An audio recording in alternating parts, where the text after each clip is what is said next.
Ethan Walker never needed much to be happy. His farm, a sprawling stretch of golden fields just outside town, had been in his family for generations.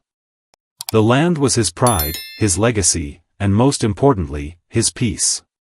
Every morning, just as the sun peeked over the horizon, he'd step onto his porch with a steaming cup of coffee, watching the mist rise over the fields. The rhythmic sounds of the farm, the distant cluck of chickens, the soft bleating of goats, the occasional crow of his rooster, were the kind of music he had come to love. The world felt right here. Predictable. Honest. Grounded. That peace, however, was shattered the morning she arrived. The knock at the door was sharp and impatient, nothing like the friendly rhythm of a neighbor stopping by. Ethan set his coffee down, eyebrows furrowing slightly as he made his way over. The second he opened the door, he knew this wasn't going to be a pleasant conversation. Standing before him, crisp and poised, was a woman in a beige pantsuit, her hair in a perfectly stiff bob, a clipboard clutched to her chest like a weapon. Her smile was tight, almost forced, but her eyes glinted with something unsettling, authority mixed with thinly veiled condescension. "Good morning," she said in a tone that didn't match the words. "You must be Mr. Walker. I'm Karen Whitmore, president of the Crestwood Estates Homeowners Association. We need to talk about your property." Ethan leaned against the doorframe, taking a slow sip of coffee before answering. "Do we now?" He let the words settle, measuring her reaction. Karen didn't waver. "Your farm sits adjacent to our community, and as I'm sure you understand, property values are a delicate matter.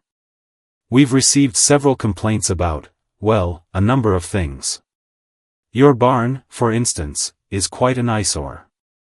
A more neutral color would blend better with the surrounding aesthetic."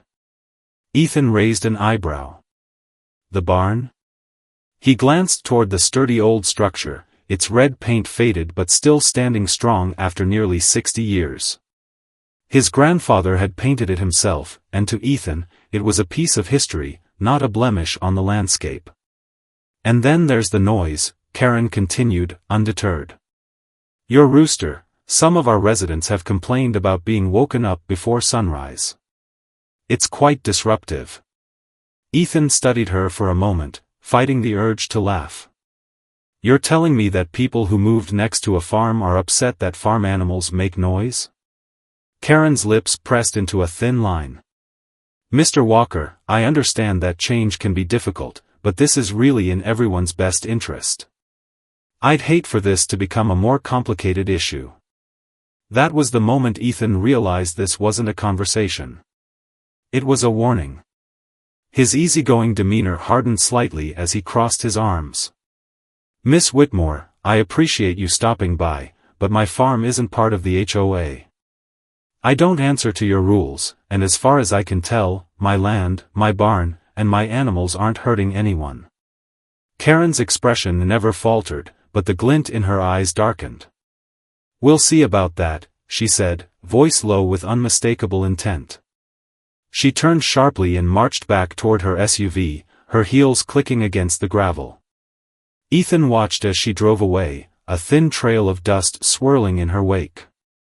He had dealt with stubborn animals before, cattle that refused to move, mules with a mean streak, but something told him Karen Whitmore was going to be an entirely different kind of problem. Ethan figured that was the last he'd see of Karen Whitmore. She'd made her little speech, issued her little threats, and now she'd move on to some other poor soul who actually lived under her rule.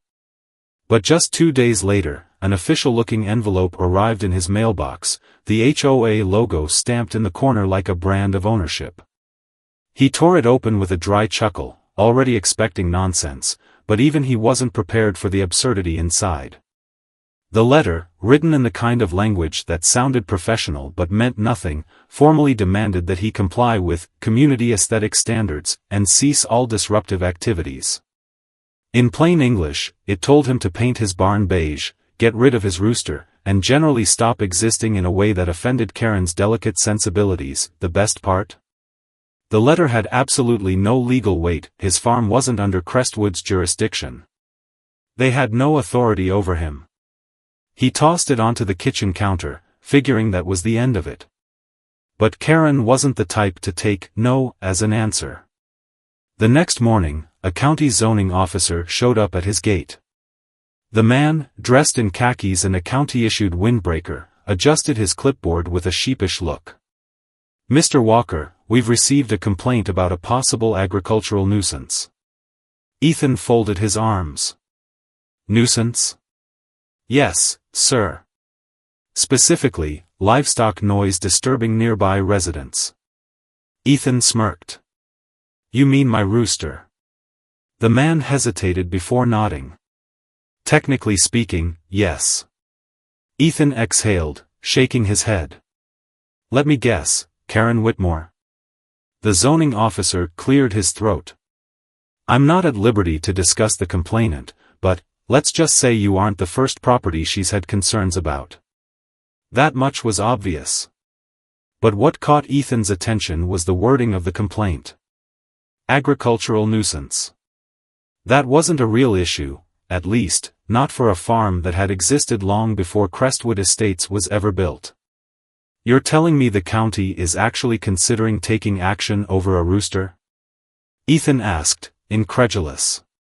The officer sighed. "Off the record?" "No. Your farm is fully compliant."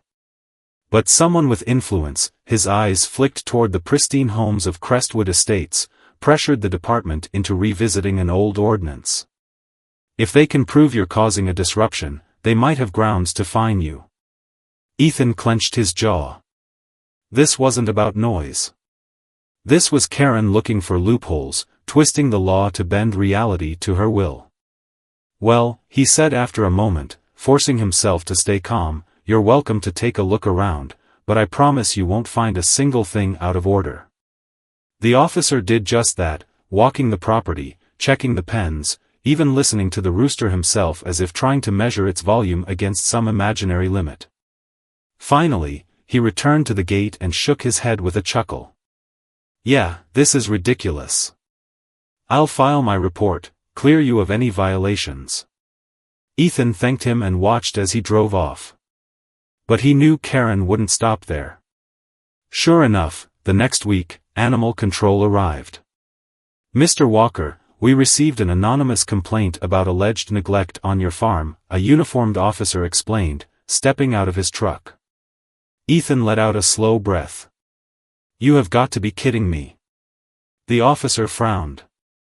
"We still need to do a walkthrough." Ethan waved him in. "Be my guest." The inspection was thorough, covering feed storage, water supply, fencing conditions, and the animal's overall health.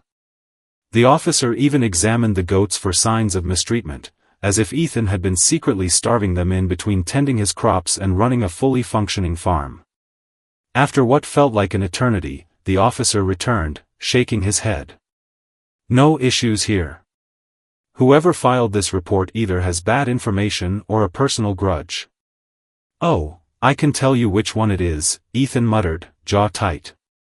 "Her name's Karen, and she thinks she runs this town." The officer sighed. "You wouldn't believe how often we deal with people like that." "Unfortunately," Ethan said, crossing his arms, "I would." Once again, he was cleared. Once again, Karen failed. But she still wasn't done. A few days later, Ethan got a call from Lucas Harper, his old friend who ran the local farmers market. "Hey, Ethan. You got a second?" "Yeah, what's up?" Lucas hesitated before speaking. "I just got a tip from someone at the health department. There's a complaint against you. Apparently, your farm doesn't have the proper permits to sell food to the public." Ethan stiffened. "That's complete garbage." "I know. But someone's trying to shut you down, man." Ethan didn't need to ask who. He could practically hear Karen's smug voice in his head. She wasn't just trying to inconvenience him anymore, she was actively trying to destroy his ability to make a living. That was the moment something inside Ethan shifted. He had spent weeks brushing off Karen's nonsense, thinking she'd eventually move on, but that had been a mistake. She wasn't going to stop, not until he either bowed to her rules or left his own home entirely. Well, that wasn't going to happen. Ethan wasn't just going to defend himself anymore. It was time to fight back. Ethan had spent enough time playing defense. Karen wanted a war. Fine. She was about to find out just how stubborn a farmer could be. The next morning, before the sun had fully risen, Ethan drove into town and parked outside the county records office. If Karen wanted to twist the rules to fit her agenda, she'd find out real fast that he knew the law better than she did. He spent the next several hours digging through every document related to his property, deeds, land use permits, zoning approvals, and historical records. By the time he was done, he had a thick stack of papers proving beyond any doubt that his farm was fully compliant, legally protected, and well outside the Crestwood Estates HOA jurisdiction. Satisfied, he made copies and tucked them into a folder. His next stop was the sheriff's office. Sheriff Hank Dawson had been a friend of his father's and had known Ethan since he was a kid. He greeted him with a knowing smile the moment he walked in. "Let me guess," Hank said, leaning back in his chair. "Karen Whitmore." Ethan chuckled. "That obvious, huh? She's been calling non-stop. Trying to get us to fine you, shut down your farm, hell, probably wants me to arrest you for owning a rooster." Hank shook his head. "But here's the thing, she's got nothing." Ethan laid the documents on his desk. "Here's everything you need proving my farm is 100% legal. And if Karen or her people set foot on my land again without my permission, I want them charged with trespassing." Hank flipped through the papers, nodding in approval. "Consider it done. But I gotta ask, what's your next move? Because I know you, Ethan. You're not just here to play defense." Ethan grinned. "You're right about that. If Karen wanted to make his farm the center of attention, he'd make damn sure the whole town was watching." That Saturday, the Mitchell Farms Market opened its gates. The word had spread fast: fresh produce, live music, homemade jams, baked goods, even a petting zoo for kids. What had started as a small farmers market quickly turned into a community event. Families showed up with their children, local vendors set up stalls, and a bluegrass band played in the background. The atmosphere was lively, warm, and completely legal. And Karen? She was furious. She showed up an hour into the event, storming through the crowd like a hurricane in a pantsuit. Her face was twisted with barely contained rage as she spotted Ethan at one of the produce stands, chatting with an elderly woman about fresh tomatoes. "This is completely unacceptable," she snapped, her voice loud enough to turn heads. "You can't just turn your farm into a public spectacle." Ethan turned to her, unbothered. "Oh, but I can." He crossed his arms, letting a slow smirk tug at the corner of his lips. "See, I checked the county laws. My property is fully zoned for agricultural events. Everything here is perfectly legal." Karen's eye twitched. The noise, the traffic, the disruption to the community. Ethan gestured around him. "Look around, Karen. People love this. Families are having a great time. Local businesses are making money. Hell, even some of your own HOA members are here buying produce." Karen turned, and sure enough, a few familiar faces from Crestwood Estates were among the crowd, casually browsing the stalls. She turned back to Ethan, livid. "This isn't over." Ethan shrugged. "It sure looks over to me." Karen stormed off, but Ethan knew she wasn't done. The next morning, he spotted a car parked just outside his property, a man inside snapping photos of his farm. When Ethan approached, the man quickly rolled up his window and sped off. That afternoon, another HOA letter arrived, this time citing health violations and potential zoning infractions. She was spying on him. Enough was enough. Ethan called his lawyer and had a cease and desist order drafted. The next day, he marched straight into the HOA board meeting. The room went dead silent as he walked to the front and dropped the legal documents onto the table. "You've been harassing me, trespassing on my land, filing false complaints, and now you've got people spying on me," Ethan said, his voice calm but razor-sharp. "This is a legal notice. If you don't stop immediately, I'll be suing not just the HOA, but you personally, Karen, for harassment, defamation, and illegal surveillance." Karen's face drained of color. The rest of the HOA board members shifted uncomfortably in their seats, suddenly realizing that they were legally on the hook for Karen's crusade. Martin Reynolds, the HOA president, cleared his throat. "Karen, maybe it's time we reconsider our approach." Karen opened her mouth to argue, but for the first time, she had no response. Ethan smirked, knowing he had just won the first major battle. Karen had underestimated him. Now, it was her turn to play defense. Karen Whitmore wasn't used to losing. For years, she had controlled Crestwood Estates with an iron grip, bending the HOA board to her will, crushing any resistance with paperwork, fines, and sheer force of personality. But Ethan Walker wasn't like the neighbors she'd bullied into submission.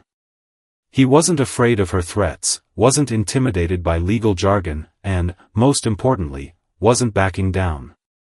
That alone was enough to drive her mad, but the worst part, she had miscalculated. Badly. The cease and desist order Ethan had slapped on her wasn't just a warning. It was a shot across the bow. The HOA board had always gone along with her antics before, but now they had seen the reality. Karen had turned their entire organization into her personal vendetta, and she was dragging them all down with her. That should have been her sign to back off. Instead, she made her biggest mistake yet. If she couldn't scare Ethan into submission, she'd paint herself as the victim. Late one evening, Ethan was closing up his barn when he noticed something strange. A shadow moving near the property line, just outside his fence. He narrowed his eyes and stepped closer. A figure lingered just beyond the tree line, ***, a woman, holding something in her hand, ***. Karen. Ethan let out a slow breath, shaking his head in disbelief. She was deliberately trespassing, baiting him. He called out, "Something I can help you with, Karen?" She startled, as if she hadn't expected to be caught so soon. Then she straightened, adopting an expression of forced concern. "I was just checking the property lines," she said sweetly, too sweetly. "I have reason to believe your fencing extends past the legal boundary." Ethan folded his arms. "That so? Funny, considering the county already inspected my property and found everything up to code." Karen ignored him, subtly shifting her stance to angle herself toward the small device in her hand, a hidden camera. That's when Ethan understood. She wasn't just trying to start an argument. She was recording, waiting for him to lose his temper. Ethan had seen enough. Without another word, he turned on his heel and walked back to his house. Karen, caught off guard, called after him. "Aren't you even going to defend yourself?" Ethan didn't bother answering. Because Karen had just walked right into her own trap. She thought she was setting him up. Fine. Two could play that game. What she didn't know was that Ethan had security cameras all over his farm, high definition, motion activated, and recording everything. He watched the footage later that night, smirking as Karen deliberately staged her little, trespassing concern. The next morning, he wasted no time. He printed the unedited footage, packed up a copy of the HOA's own regulations about trespassing and harassment, and sent the whole stack directly to the HOA board. The fallout was immediate. Karen had no idea what hit her when she showed up at the next HOA meeting. For the first time in years, she wasn't the one in control.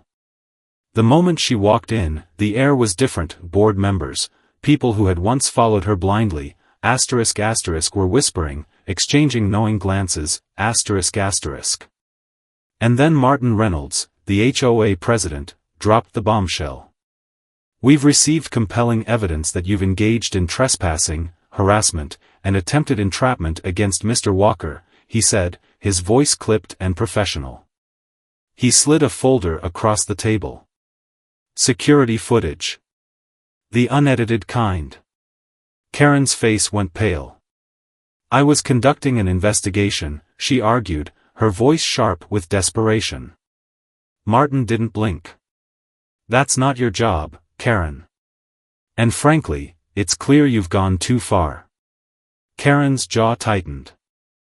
"Are you suggesting We're not suggesting anything," another board member, Debbie Lawson, cut in. "We're telling you, you've put this HOA at legal risk."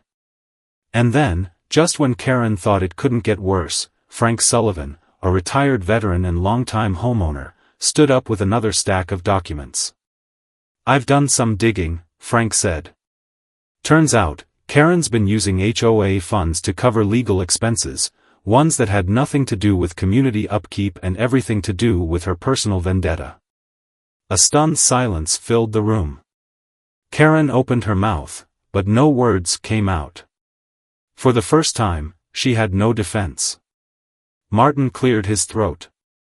"We need to vote." And just like that, in a unanimous decision, Karen Whitmore was officially removed from her position as HOA president. Her reign was over. The room was buzzing now, whispers turning to outright conversation. Some homeowners looked relieved. Others looked furious, not at Ethan, but at Karen, for having wasted their time, their money, and their patience. Karen stood up abruptly, gripping her clipboard like a lifeline. "This isn't over," she spat, but her voice lacked its usual power. No one tried to stop her as she stormed out of the room. The moment she was gone, Ethan smirked and leaned back in his chair. Karen had tried to bury him under red tape and lies. Instead, she'd dug her own grave. Without Karen Whitmore at the helm, Crestwood Estates changed almost overnight. The iron grip she had maintained for years loosened, and suddenly, the neighborhood began to feel like a real community again. Homeowners who had once feared ridiculous fines for things like unauthorized flower beds or non-regulation mailbox colors breathed a collective sigh of relief. Kids rode their bikes freely, neighbors started chatting in their yards without fear of judgment, and for the first time in years, no one had to look over their shoulder, wondering if a complaint letter was on its way. As for Karen, her fall from grace was as swift as it was humiliating. Within days of her removal, her house went up for sale. Some said she was too embarrassed to stay, others speculated that she had been quietly pressured out by the very people she once controlled. Either way, it didn't matter, Karen was gone. Ethan didn't think about her much after that, too busy expanding his farm and enjoying the peace that had finally returned. His weekly farmers' market flourished, growing into a town-wide event that brought people together in a way that Karen never could. Some of the same HOA members who once supported Karen became his best customers, happily buying eggs and produce from the farm she had tried so hard to shut down. But the final bit of poetic justice came a few months later. Word spread through town that Karen had moved to another HOA community in a different town, eager to reclaim her throne. But what she hadn't realized was that this HOA already had a president, a woman just as power-hungry and petty as Karen herself. Within weeks, Karen was on the receiving end of everything she had once dished out, fined for putting her trash cans out too early, reprimanded for having the wrong shade of curtains visible from the street, and hit with a violation for parking too close to the curb. By the time Ethan heard about it, her new house was already back on the market. One evening, as the sun set over his fields, Ethan sat on his porch with a steaming cup of coffee, watching the golden hues stretch across the sky. His land, his peace, his home, had stood strong despite everything Karen had thrown at it. In the distance, the roosters crowed, a sound that once symbolized conflict but now rang out like a victory song. He glanced at the new sign at the edge of his property, the one that had quickly become a local landmark. "Welcome to Walker Farms, HOA free since 1923. Ethan chuckled to himself, raising his coffee in a silent toast to freedom, resilience, and a Karen-free future. Have you ever had to deal with an HOA nightmare or someone like Karen? Share your experiences below, let's see who had it worse.